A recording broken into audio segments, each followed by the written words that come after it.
এ মুরব্বী নীল শার্ট, ঝগড়া করে শুধু মানুষটা। হ্যাঁ ভাই তো বসে এখন ঠিক আছে। হ্যাঁ এই তো বসে গেছে। শুনতে হবে তো, চিৎকার করলে কথা বললে লাভ নাই তো, চিৎকার করলে হবে না, আস্তে ধীরে সুস্থে ঠান্ডা হতে হবে। বিএনপি জনগণের কাছে যেই ওয়াদা দেয়, বিএনপি সরকার পরিচালনার দায়িত্বে থাকলে সেই ওয়াদা বিএনপি পূরণ করে। শুনতে হবে তো, চিৎকার করলে কথা বললে লাভ নাই তো, চিৎকার করলে হবে না, আস্তে ধীরে সুস্থে ঠান্ডা হতে হবে। চাঁদপুর কেন যাচ্ছে? খাল খনন, আর কি? হ্যাঁ ফ্যামিলি কার, তার মানে এক খাল খনন, দুই ফ্যামিলি কার। আচ্ছা ভাই কোন তো, এই খাল খননের কথা কবে বলছি আমরা যে খাল খনন করব? নির্বাচনের আগে। ফ্যামিলি কার্ড মা বোনদের হাতে সারা বাংলাদেশে 4 কোটি পরিবার আছে এবং প্রত্যেক পরিবারের হাতে ধীরে ধীরে আমরা ফ্যামিলি কার্ড পৌঁছবো। এই কথাটি কবে বলছিলাম? আচ্ছা কবে? নির্বাচনের আগে। আরো তো আছে, কৃষক কার্ডের কথা বলছিলাম, মনে আছে? কৃষক কার্ড কি দেওয়ার কাজ শুরু করেছে?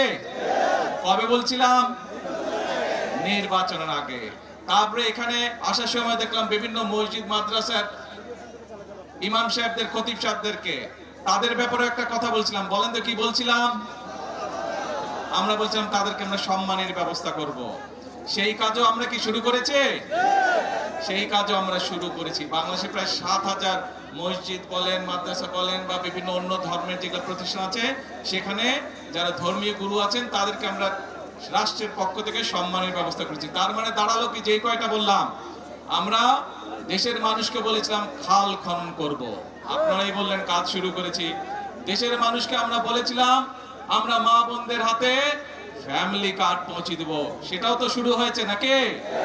আচ্ছা, দেশের মানুষকে আমরা বলেছিলাম আমরা কৃষক ভাইদের হাতে কৃষক কার্ড দিব, সেই কাজ শুরু হয়েছে? এখনো পুরোপুরি শুরু হয়নি, অল্প করে শুরু করতে হয় প্রথমে, কিন্তু শুরু তো হয়েছে নাকি? আচ্ছা, তারপরে দেশের মানুষকে বলেছিলাম যে ইমাম সাহেব সহ যারা আছে তাদেরকে আমরা সম্মানের ব্যবস্থা করবো, শুরু হয়েছে? দেখেন আপনারাই বললেন সকলে শুয়েছে। এরকম আরো কিছু কথা বলছিলাম। তার মানেটা দাঁড়ালো কে? তার মানেটা দাঁড়ালো বিএনপি জনগণের কাছে যেই ওয়াদা দেয়, বিএনপি সরকার পরিচালনার দায়িত্বে থাকলে সেই ওয়াদা বিএনপি পূরণ করে।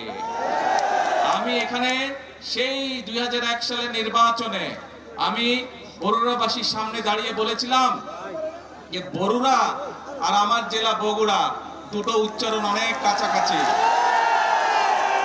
আমি যেরকম আমার এলাকার উন্নয়ন দেখব, ইনশাআল্লাহ আমি বরুড়ার বিষয়ে সহযোগিতা করব।